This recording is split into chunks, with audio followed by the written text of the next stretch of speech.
ici à Munich l'étude ATTRACT, est une des études majeures qui a été présentée, montrant qu'un produit, le tafamidis, est efficace pour réduire mortalité et hospitalisation pour insuffisance cardiaque dans une maladie qui est considérée comme rare mais qui est assez fréquente en fait, qu'est la cardiomyopathie amyloïde.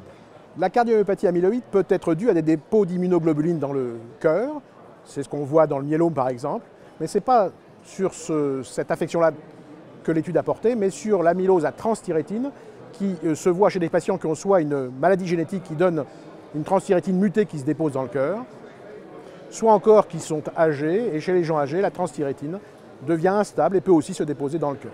L'amylose héréditaire à transthyrétine est une affection relativement rare, encore qu'elle peut toucher jusqu'à plus de 3% des sujets africains ou caribéens.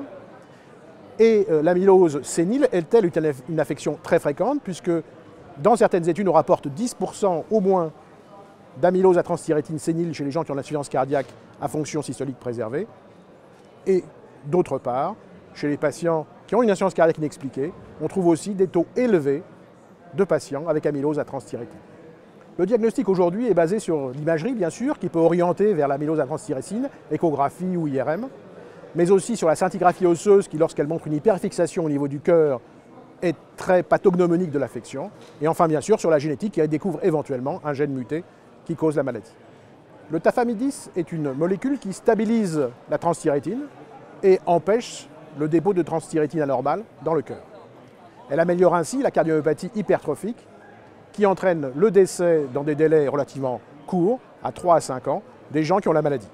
L'étude ATTRACT a inclus plus de 400 patients avec amylose à transthyrétine, a comparé tafamidis à 20 mg ou 80 mg versus placebo, avec deux critères forts, mortalité globale et hospitalisation pour insuffisance cardiaque.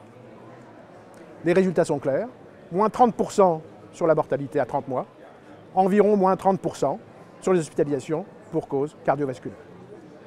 Tout ceci va de pair avec l'amélioration de l'état fonctionnel et de la qualité de vie.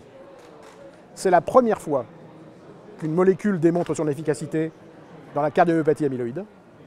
Et c'est la première fois depuis 30 ans pratiquement qu'on a une étude aussi démonstrative en termes de chiffres sur le pronostic de l'insuffisance cardiaque depuis consensus en 87. C'est une révolution thérapeutique. Reste aux cardiologues à diagnostiquer l'affection pour la traiter, et la traiter le plus tôt possible, puisqu'il y avait là-dedans des classes 1, des classes 2 et des classes 3.